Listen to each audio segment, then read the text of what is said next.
नमस्कार दोस्तों, आज की इस वीडियो में हम लोग बात करेंगे एनसीईआरटी चैप्टर 8 इलेक्ट्रोमैग्नेटिक वेव के सारे प्रीवियस एमसीक्यूज और साथ ही साथ हम लोग देखेंगे कुछ और एक्स्ट्रा एमसीक्यूज जो आने वाले एग्जाम्स में आपके लिए काफ़ी ज़्यादा यूजफुल होने वाला है। तो आइए स्टार्ट करते हैं। क्वेश्चन नंबर 1 देखिए, 2024 में जो पहला क्वेश्चन एक्चुअली इलेक्ट्रोमैग्नेटिक वेव से पूछा गया था वो एक्चुअली कुछ ऐसा है ना।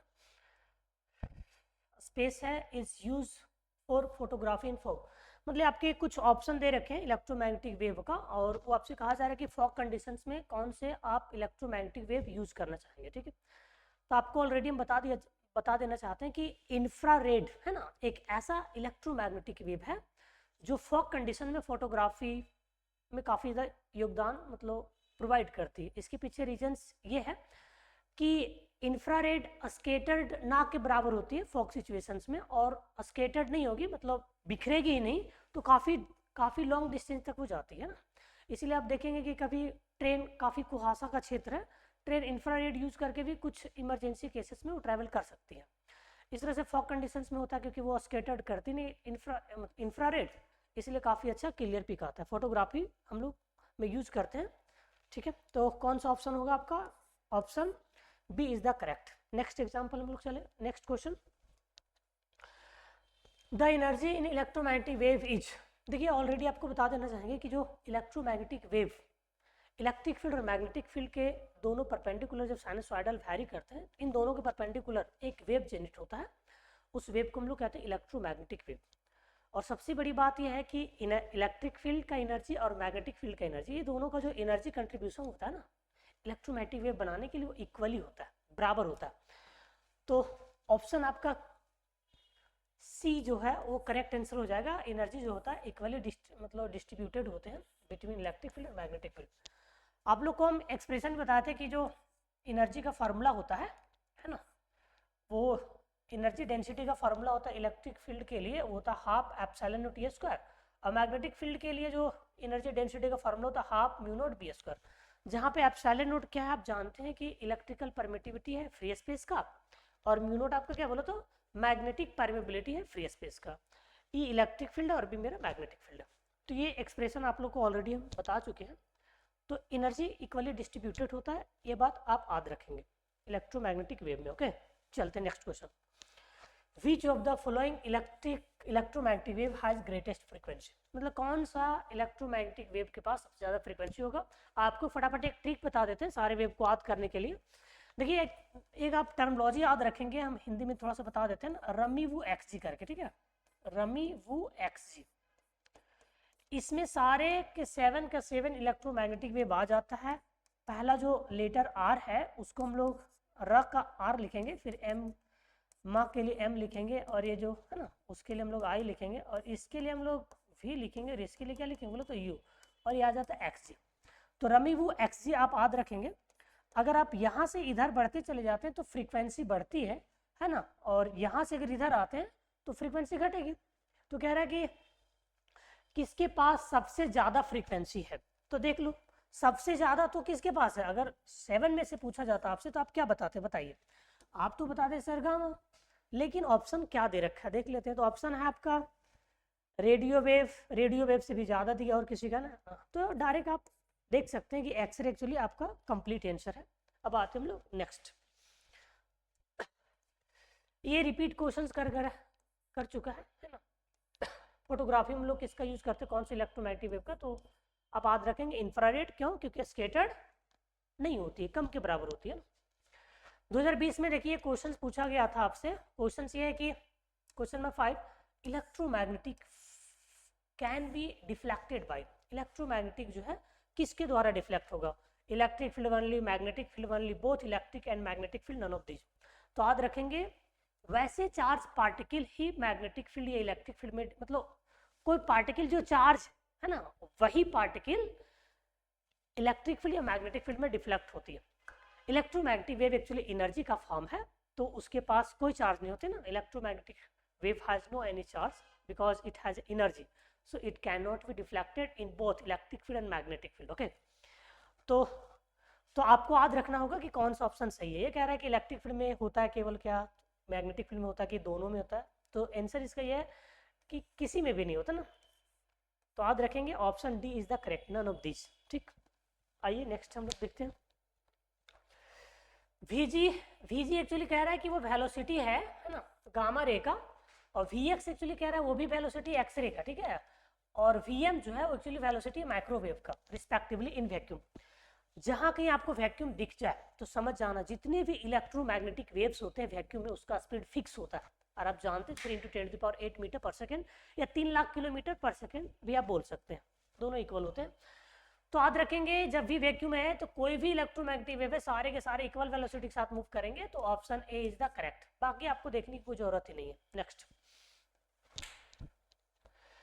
2018 में देखिए क्वेश्चन पूछा गया था जैक में, क्या था कि the magnitude of electric and magnetic field in an electromagnetic wave are related है ना। तो देखिए आपको ऑलरेडी बता दिया जाता है कि स्पीड ऑफ जो लाइट होती है वो एक्चुअली बराबर होता है magnitude of electric field divided by magnitude of magnetic field. ठीक, तो इससे अगर आप लोग ई नोट अगर निकालने की कोशिश करें तो यहाँ पे क्या देगा बताइए, तो सी बी नोट दे देगा ना, तो कौन सा ऑप्शन आपका सही होगा देख सकते हैं आप, तो E naught equal to C B naught, तो option B is the correct. बाकी जो भी फार्मूला है वो एक्चुअली इस इक्वेशन को सेटिस्फाई नहीं करेगी, तो ऑप्शन नहीं होगा।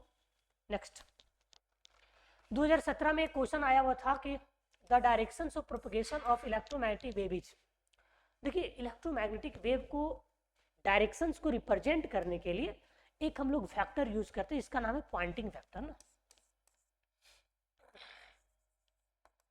Poynting vector. पॉइंटिंग वेक्टर को हम लोग जनरली जो डिनोट करते हैं वो एस वेक्टर से डिनोट करते हैं। पॉइंटिंग वेक्टर का डिफिनेशन होता है कि ये एक्चुअली बराबर होता है ई क्रॉस और बी क्रॉस, है ना। और पता है ये पॉइंटिंग वेक्टर का हम लोग यूज करते हैं इलेक्ट्रोमैग्नेटिक वेव के डायरेक्शंस को रिप्रेजेंट करने के लिए, दर्शाने के लिए, ठीक है। तो कह रहा है कि कौन सा ऐसा वेक्टर्स है जिससे हम लोग इलेक्ट्रोमैग्नेटिक वेव को दर्शाते हैं, तो जाहिर सी बात है पॉइंटिंग वेक्टर। अगर पॉइंटिंग वेक्टर नहीं है तो उसके बदले क्या है बोलो, तो ई क्रॉस बी वेक्टर। तो parallel to E cross B vector, option D is the correct. Okay, आते हैं नेक्स्ट इस क्वेश्चन की दुनिया में।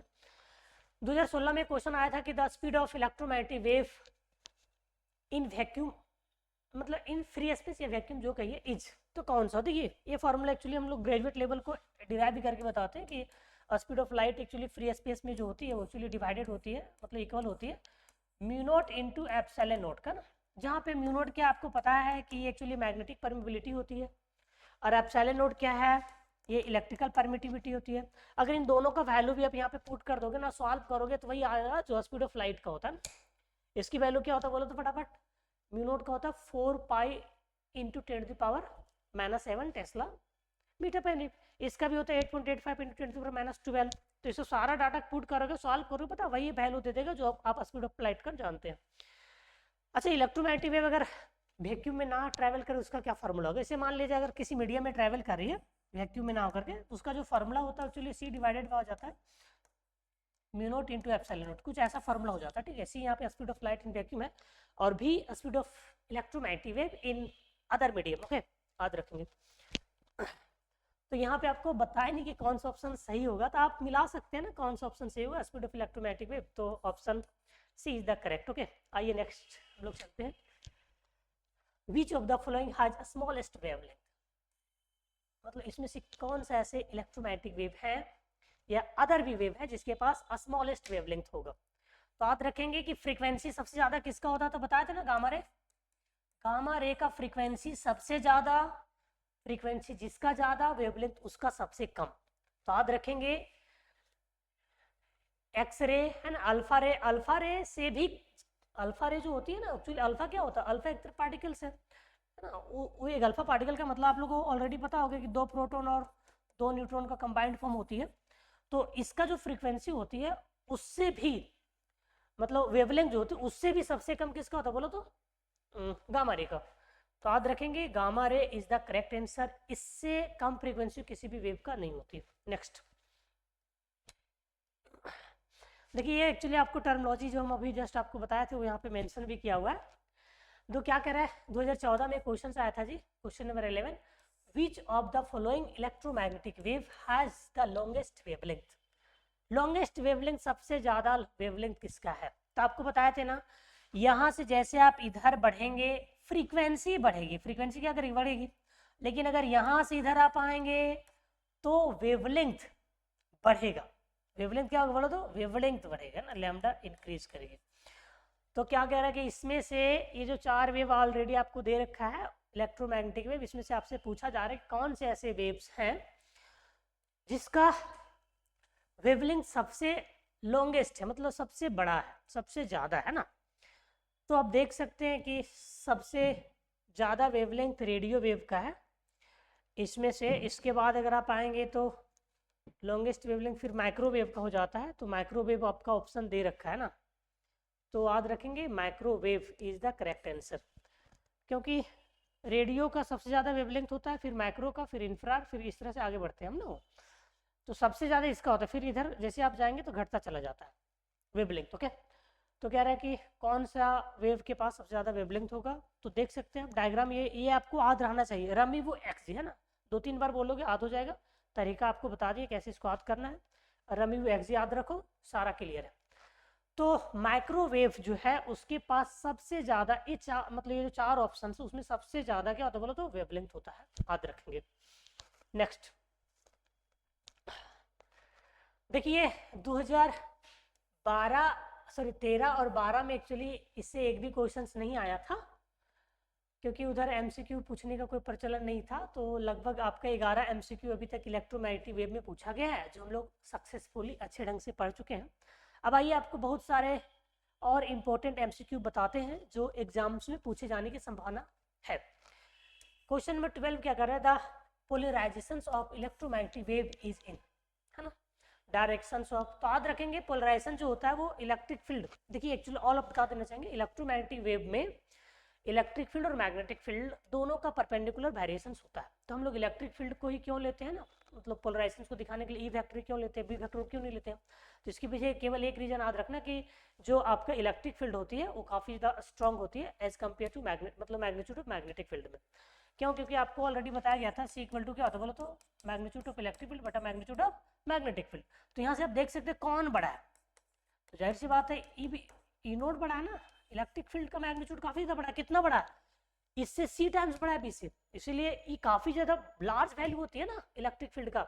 इसीलिए पोलराइजेशन को दिखाने के लिए हम लोग इलेक्ट्रिक फील्ड का प्रयोग करते हैं, मैग्नेटिक फील्ड का नहीं करते हैं, क्योंकि उसकी मैग्नीट्यूड काफ़ी कम होती है। तो यहाँ पे पूछा जा रहा है कि the polarization of electromagnetic wave is in directions of electric field, directions of electric magnetic field option में है ना, तो ये बी है ऑप्शन आपका correct, the directions of electric field, याद रखेंगे। ठीक, नेक्स्ट क्वेश्चन हम लोग देख लेते हैं, द स्पीड ऑफ माइक्रोवेव इंफ्रावेव है ना, तो सब एक्चुअली दे रखा है इंफ्रारेड और visual respectively, identify the correct सोलाइंग डिफरेंट इन वैक्यूम। देखो मेरे दोस्त हम बता दिए ना कि अगर वैक्यूम कह दिया जाए, अभी इस तरह रिलेटेड क्वेश्चन, वैक्यूम अगर वर्ड दिखा आपको तो याद रखेंगे जितने भी इलेक्ट्रोमैग्नेटिक वेव होते हैं सबका स्पीड सेम होता है, चाहे भी कोई भी हो। तो option B is the correct. आते हैं नेक्स्ट पेज, क्वेश्चन नंबर हम लोग, the wave which are electromagnetic in nature are, मतलब कौन से वेव हैं जो इलेक्ट्रोमैग्नेटिक नेचर्स में होते हैं। तो देखो इलेक्ट्रोमैग्नेटिक वेव तो आपको डिफिनेशन ऑलरेडी बता दिया गया है, लेकिन एक चीज़ और आपको बता देना चाहेंगे कि इलेक्ट्रोमैग्नेटिक वेव ऐसे वेव होते हैं जिसको प्रोपगेट करने के लिए कोई मीडियम की रिक्वायरमेंट नहीं होती ना। तो यहाँ पे हम लोग उसके आधार पर देख लेते हैं कि कौन सा ऑप्शन इसमें से कौन कौन सा होगा आपका इलेक्ट्रोमैग्नेटिक वेव। ये साउंड वेव को प्रोपगेट करने के लिए मीडियम की रिक्वायरमेंट होती है, इसलिए ये तो ये नहीं होता है ना। लाइट वेव चलो ठीक है इलेक्ट्रोमैग्नेटिक वेव है, लेकिन ये नहीं है, इसलिए ऑप्शन ये क्या हो गया बोलो तो गलत हो गया। वाटर वेव, वाटर किसी भी सतह पे जो वेव बनती है ना उसको हम लोग वाटर वेव जनरली कहते हैं, और इसको भी प्रोपगेट करने के लिए एक मीडियम से मतलब मीडियम की रिक्वायरमेंट होती है। यहाँ पे अगर ग्लास लगा दिया जाए तो ये वेव टकरा करके यहीं से रिफ्लेक्ट हो जाएगी, इधर नहीं जा पाएगी। ठीक है, मान लिया जाए इधर अगर मीडियम ही नहीं है, इस क्षेत्र में वाटर ही नहीं है, तो वो इस क्षेत्र में नहीं पहुँच पाएगा, क्योंकि मीडियम की रिक्वायरमेंट होगा तो होगा प्रोपगेट करने के लिए। ठीक है, तो ये भी ऑप्शन जो है आपका इसके कारण रेडियो वेव तो है ना, इसके कारण गलत हो गया वाटर वेव का। लाइट वेव एंड एक्सरे ये दोनों एक्चुअली जो है सो इलेक्ट्रोमैग्नेटिक वेव नेचर्स के होते हैं। साउंड वेव देखिए फिर से वाटर वेव साउंड वेव तो होगा नहीं, याद रखेंगे option C the correct. Next question, which of the following are not electromagnetic wave, इसमें से कौन सा जो इलेक्ट्रोमैग्नेटिक वेव नहीं। देखो कॉस्मिक रे, आपको पता है कॉस्मिक रे बहुत सारे छोटे छोटे subatomic particle such as electron, proton, neutron, है ना, इससे बनते हैं वो। तो ये जब पार्टिकल्स है तो इलेक्ट्रोमैग्नेटिक वेव भी एक्चुअली है ही नहीं, तो ये आपका नहीं होगा। और इसके बाद बीटा रे, बीटा रे का मतलब क्या है, बीम ऑफ इलेक्ट्रॉन्स तो होता है। तो ये दोनों एक्चुअली क्या है कि which of the following are not electromagnetic wave. तो इन दोनों में से दोनों टिक लगा सकते हैं कि ये दोनों एक्चुअली इलेक्ट्रोमैग्नेटिक वेव नहीं है। गामा रे, एक्स रे तो है electromagnetic wave. Henry is the unit of, Henry आपको पता है कि इंडक्टेंस का यूनिट होता है, ज़्यादा लेट करने की जरूरत है नहीं। 17 नंबर क्वेश्चन क्या कह रहा है कि if the wavelength of electromagnetic wave radiates double what will happen. तो इसके एनर्जी में क्या फ़र्क पड़ेगा, कुछ ऐसा क्वेश्चन है ना जी। हाँ, एनर्जी में क्या फ़र्क पड़ेगा, ऐसा कुछ क्वेश्चन है। तो आइए हम लोग देख लेते हैं एनर्जी में क्या फ़र्क पड़ता है। क्वेश्चन से ये कहा जा रहा है मेरे दोस्त कि को एक इलेक्ट्रोमैग्नेटिक रेडिएशन, उसकी फ्रीक्वेंसी मतलब वेवलेंथ एक्चुअली डबल कर दिया। तो मान लेते हैं शुरुआत में जो फर्स्ट केस में, देखिए आपको पता है कि एनर्जी का जो फॉर्मूला होता है एक्चुअली होता है एच न्यू, है ना। और आप न्यू इक्वल टू क्या जानते बोलो तो सी बाय लेमडा। तो यहाँ से ई इक्वल टू क्या हो जाएगा बोलो फटाफट, एच सी बाय लेमडा। तो इस केस को हम लोग 1 मान लेते हैं। अब क्या कह रहा है कि आपको पुट कीजिए, मतलब जो लेमडा है वो डबल हो जाएगा, मान लिया जाए लेमडा डैश मान लेते हैं, और वो 2 के बराबर हो जाता है। तो उस केस में ई डैश की जो वैल्यू आ जाएगी वो हो जाएगा एच सी, ये दोनों तो कांस्टेंट है, और लेमडा डैश है ना। तो यहाँ पे आप देख सकते हैं लेमडा डैश की वैल्यू पुट कीजिए एच सी बाय 2 लेमडा। तो यहाँ पे आप देख सकते हैं कि एनर्जी जो है सो जितना पहले था उससे 2 से डिवाइड हो गया, मतलब हाफ हो गया। तो option B is the correct. आइए नेक्स्ट क्वेश्चन पे हम लोग देखते हैं। वेबर पर metre square is equal to, देखिए आप लोगों को पता होगा कि वेबर पर मीटर स्क्वायर जो होता है वो एक्चुअली टेस्ला के बराबर होता है। वो कैसे, यहाँ पे थोड़ा देख लीजिए। देखिए मैग्नेटिक फ्लक्स जो होता है वो एक्चुअली मैग्नेटिक फील्ड और जो एरिया वेक्टर होता है उसका डॉट प्रोडक्ट के बराबर। डॉट प्रोडक्ट को अगर आप तोड़ेंगे तो कॉस थीटा में टूट जाएगा, बी ए कॉस थीटा। अब यहाँ से सबका ये अगर यूनिट आप पुट करना चाहें तो देखिए मैग्नेटिक फील्ड का तो टेस्ला हो जाएगा, इसका एरिया का मीटर स्क्वायर, इसका तो वेबर आपको पता है ना, वेबर होता है, ठीक है। तो यहाँ से अगर आप टेस्ला के बराबर लिखें तो weber divided by metre square, है ना, किसका यूनिट होना चाहिए फटाफट बोल दो, टेस्ला। तो option C the correct. Next चलते हैं। क्वेश्चन नंबर 19 क्या कह रहा है कि which of the following relations is correct. देखिए एक्चुअली आपको दो फार्मूला में ऑलरेडी बता चुके हैं कि सी जो स्पीड ऑफ लाइट होती है वो magnitude of electric field divided magnitude of magnetic field. एक इक्वेशन 1 मान लेते हैं और ये इक्वल टू कुछ ऐसा दे रखा है। इन दोनों को एलएचएस बराबर है तो आरएचएस से बराबर कर लो और एक इक्वेशन आपके सामने आ जाएगा। क्या आएगा देख लो। तो from equation 1 and 2, from equations 1 and 2, यहाँ से ई नोट डिवाइडेड बाय जो बी नोट है एक्चुअली हो जाएगा 1 by epsilon not be naught. तो ऑप्शन के अकॉर्डिंग हम लोग इसको साथ इसको मल्टीप्लाई कर दिए। तो देखिए यहाँ से ये टर्म को क्रॉस मल्टीप्लाई कर दो फटाफट, है ना, देख लो E naught into epsilon naught root के अंदर म्यू नॉट और इक्वल टू क्या हो जाएगा बोलो तो बी नॉट। अब आप ऑप्शन मिला सकते हैं कौन सा ऑप्शन आपका सही होने वाला है। तो ई नॉट इक्वल टू ये तो नहीं है, ऑप्शन ये वाला देख लो आप ना, हाँ बी नॉट इधर है और ये ऑप्शन से इधर करेक्ट याद रखेंगे, ठीक है। बाकी सारा टर्मोलॉजी कौन क्या है आपको पता है। नेक्स्ट क्वेश्चन हम लोग देख लेते हैं। What is the velocity of electromagnetic wave in free space. ये आपको बताया था कि वेलोसिटी ऑफ स्पीड मतलब वेलोसिटी ऑफ इलेक्ट्रोमैग्नेटिक वेव जो होती है वो एक्चुअली बराबर होती है म्यू नॉट और एप्सिलॉन नॉट का ना, ये आपको ऑलरेडी बता दिया रूट अंडर में। तो कौन सा ऑप्शन सही होगा मेरे दोस्त, तो option B is the correct. ये रिपीट हो गया क्वेश्चन। ये क्या करेगा, the frequency of visual light ray is order. देखिए याद रखेंगे फ्रीक्वेंसी ऑफ विजुअल लाइट रे जो होती है वो एक्चुअली 4 × 10⁻14 हर्ट्ज टू 7 × 10⁻14 हर्ट्ज के आसपास होती है। तो यहाँ पे कौन सा ऑप्शन सही होगा। ये जो 10⁻14 हर्ट्ज है और 7 × 10⁻14 ये एक्चुअली किससे रिलेटेड है, तो 10⁻15 आप कह सकते हैं, ठीक है, क्योंकि उससे मतलब करीबी जो रिजल्ट है वो एक्चुअली ये वाला है ना 10⁻15। ऐसे भी 7 है तो वो 10 के बराबर ही एक प्रोस ना, तो वो फिर 10⁻15 में बन ही जाएगा, 10⁻14 है तो B C is the correct. The speed of electromagnetic wave related to electric field and magnetic field vector in vacuum। देखो ये क्वेश्चन बहुत बार रिपीट हो रहा है तो कौन सा ऑप्शन सही होगा मेरे दोस्त। तो E note bye B note आपको तो ऑलरेडी बता ही चुके हैं कि ऑप्शन ये जो है सो आपका करेक्ट आंसर है ना। Next question. In electromagnetic wave the average energy density associated with magnetic field is given है। देखिए ऑलरेडी आपको बता देते हैं कि जो एवरेज एनर्जी डेंसिटी होती है ना, मैग्नेटिक फील्ड के लिए आप याद रखेंगे 1/2 म्यू नॉट बी स्क्वायर होता है, और एनर्जी डेंसिटी जो इलेक्ट्रिक फील्ड के लिए होता है वो half epsilon not E square होता है, ठीक है। ये दोनों फॉर्मूला याद रखेंगे, क्वेश्चन भी से पूछा जा सकता है या तो फिर इस तरह से आपसे उत्तर दिया जाएगा कौन सा ऑप्शन है। तो कह रहा है यहाँ पे पता है क्या कि मैग्नेटिक फील्ड में कितना एनर्जी एवरेज एसोसिएट होता है, तो उसका कौन सा होगा। तो देख लो ये वाला कहाँ पे आपको मिल रहा है, तो म्यू नॉट बी स्क्वायर ये वाला है ना, तो option B is the correct. आते हैं नेक्स्ट। देखो यहाँ पे एप्सिलॉन नॉट है ना, इसीलिए नहीं होगा, ठीक है, याद रखेंगे। Next, electromagnetic wave are transverse in nature is evidence by. बहुत इंपॉर्टेंट क्वेश्चन है कि मतलब क्या एविडेंस है कि इलेक्ट्रोमैग्नेटिक वेव ट्रांसवर्स नेचर के। ट्रांसवर्स नेचर का मतलब होता है कि ट्रांसवर्स का मतलब जनरली परपेंडिकुलर होता है। आपको बताते हुए चलते हैं कि जब इलेक्ट्रिक फील्ड और मैग्नेटिक फील्ड साइनसॉइडल वैरी करते हैं दोनों परपेंडिकुलर, तो इन दोनों के परपेंडिकुलर एक दिशा में जो परपेंडिकुलर आएगा उस दिशा में एक वेव ट्रेवल करती है, जिसको हम लोग इलेक्ट्रोमैग्नेटिक वेव कहते हैं, ठीक। तो कह रहा क्या एविडेंस है, तो एविडेंस के लिए हम लोग जब पढ़ते हैं तो जाहिर सी बात है हम लोग पोलराइजेशंस कहते हैं ना, पोलराइजेशंस के कारण ही हम लोग मतलब देखते हैं कि हाँ वो परपेंडिकुलर है या मतलब डायरेक्शंस के परपेंडिकुलर एक्चुअली इलेक्ट्रिक फील्ड या मैग्नेटिक फील्ड वाइब्रेट करता है। तो वहाँ पे परपेंडिकुलर वर्ड जो है वो ट्रांसवर्स नेचर को रिप्रेजेंट कर रहा है, तो polarization is the correct answer, okay.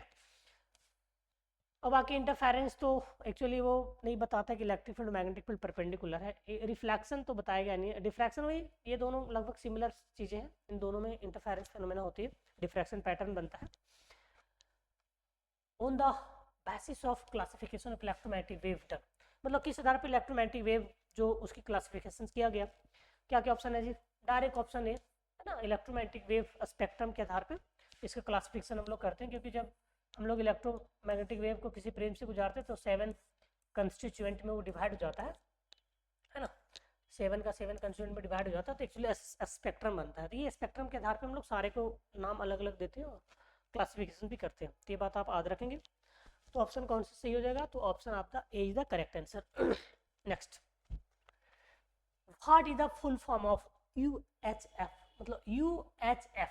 तो देखिए इसका जो फुल फॉर्म होता है एक्चुअली होता है अल्ट्रा हाई फ्रीक्वेंसी। तो अल्ट्रा हाई फ्रीक्वेंसी में हम लोग क्या करते हैं कि जनरली रेडियो वेव को एक जगह से दूसरे जगह हम लोग ट्रांसमिट करते हैं शॉर्ट डिस्टेंस के लिए, तो option B is the correct. Next, which of the following is the unit of displacement current, कौन सा यूनिट डिस्प्लेसमेंट करंट कुछ भी होता है, चार्ज पर सेकंड होती है ना, करंट का यूनिट एम्पियर, एक 1 एम्पियर किसके बराबर होता है, फटाफट बोल दो, 1 कूलम बाय 1 सेकेंड, है ना। तो यहाँ पे डिस्प्लेसमेंट करंट हो या कोई भी करंट हो उसका यूनिट एम्पियर होता है, और एम्पियर जो होती है वो किसके बराबर हो, तो कूलम बाय चार्ज, तो option A is the correct, coulomb पर second, okay. Identify the electromagnetic wave which is also known as heat wave. आपको तो ये पहले भी बताए थे कि इंफ्रारेड एक ऐसा वेव है जो एक्चुअली किसी भी बॉडी को अगर वो उस पर फॉल करती है तो एक्चुअली बॉडी धीरे धीरे वार्म हो जाती है, गर्म हो जाती है। तो इसीलिए हीट वेव जब भी पूछे तो उसका समझ जाना इंफ्रारेड की बात हो रही है, क्योंकि इंफ्रारेड का दूसरा नाम है हीट वेव, ठीक है। तो infrared, option D is the correct. Next question, displacement current is set up between the plates of the capacitor when potential difference across the plate is। देखिए कह रहा है कि कोई एक पैरेलल प्लेट कैपेसिटर है, तो इसके बीच में जो डिस्प्लेसमेंट करंट फॉर्मेशन होती है वो कब होगी और कैसे होती है। तो याद रखेंगे जब इन दोनों प्लेट्स के बीच का जो पोटेंशियल डिफरेंस है, इन दोनों प्लेट के बीच का जो पोटेंशियल डिफरेंस है अगर वो वैरी करेगा, चेंज करेगा, तभी डिस्प्लेसमेंट करंट की फॉर्मेशन होगी, अदरवाइज नहीं होता, ठीक है। तो याद रखेंगे varying, option D is the correct. ये क्वेश्चंस काफी इंटरेस्टेड है, क्या कर रहा है, pick out the correct increasing order of energy of the electromagnetic wave from the following. मतलब कह रहा है कि इसमें से आपको कुछ ऑर्डर दे रखे, इंक्रीजिंग ऑर्डर में कौन सा जो है इलेक्ट्रोमैग्नेटिक वेव अच्छे ढंग से अरेंज है, बहुत सारे इलेक्ट्रोमैग्नेटिक वेव है। याद रखना एनर्जी के इंक्रीजिंग ऑर्डर, मतलब पहले वाला जो होगा वो एनर्जी सबसे छोटा होगा।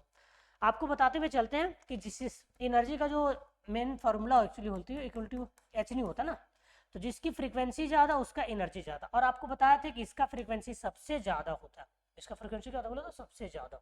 इसके बाद जैसे आप इधर आएंगे फ्रीक्वेंसी घटने लगी, मतलब एनर्जी घटने लगेगा, ठीक है। मतलब इधर से जब आप राइट टू लेफ्ट आ रहे हैं तो एनर्जी डिक्रीज करेगा एंड साथ ही साथ फ्रीक्वेंसी भी डिक्रीज करेगा। तो हमें मेन किस पर ध्यान देना है, एनर्जी पे।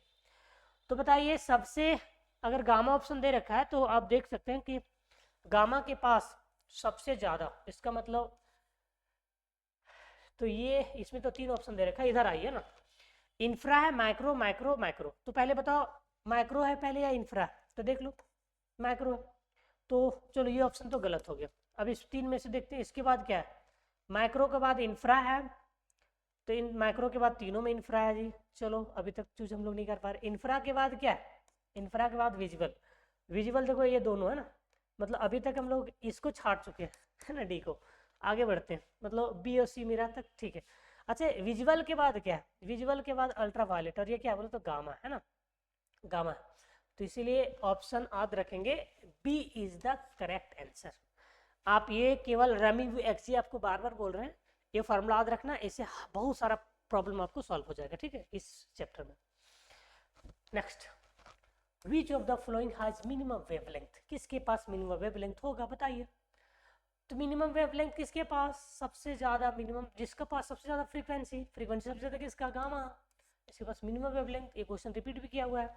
Next question, which of the flowing can not travel in vacuum, मतलब इसमें से कौन सा ऐसा है जो वैक्यूम में ट्रेवल नहीं कर सकता ना। तो देखिए ये जो इंफ्रासोनिक वेव एक्चुअली होती है, उसको प्रोपिगेट करने के लिए मीडियम की रिक्वायरमेंट होती है, वैक्यूम में कोई मीडियम है नहीं, तो इसलिए ये एक ऐसा वेव है, मतलब ये नहीं साउंड वेव भी है, उसको प्रोपिगेट मतलब वैक्यूम में नहीं करता है, ठीक है, तो याद रखेंगे option D is the correct. आइए नेक्स्ट क्वेश्चन की दुनिया में, विच of the flowing has maximum penetrating power, देखिए जिसकी फ्रीक्वेंसी ज्यादा उसका पेनिट्रेटिंग पावर भी ज्यादा, बताइए फ्रीक्वेंसी सबसे ज्यादा किसका, गामा, इसलिए गामा रे एक ऐसा रे है जिसकी पेनिट्रेटिंग पावर सबसे ज्यादा होती है, बहुत ज्यादा पेनिट्रेट करते हो।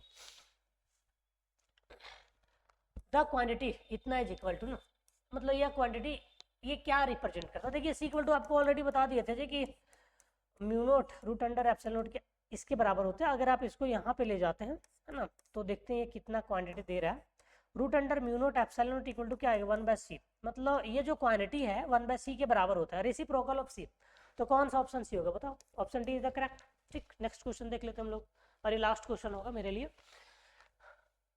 इन electromagnetic wave u e and um mean electric and magnetic energy density respectively, then आपको ऑलरेडी पहले भी हम बता चुके हैं कि इलेक्ट्रोमैग्नेटिक वेव में इलेक्ट्रिक फील्ड के द्वारा जो एनर्जी होती है वो एक्चुअली इक्वल बराबर होती है मैग्नेटिक फील्ड के द्वारा, है ना, दोनों का मीन एनर्जी आपस में बराबर होता है, तो याद रखेंगे option A is the correct. चलिए थैंक्स फॉर वाचिंग, यहाँ तक देखने के लिए। आज की क्लासेस हम लोग यहीं समाप्त करते हैं, फिर हम लोग नेक्स्ट क्लास में कभी मिलते हैं। Thanks for watching, bye.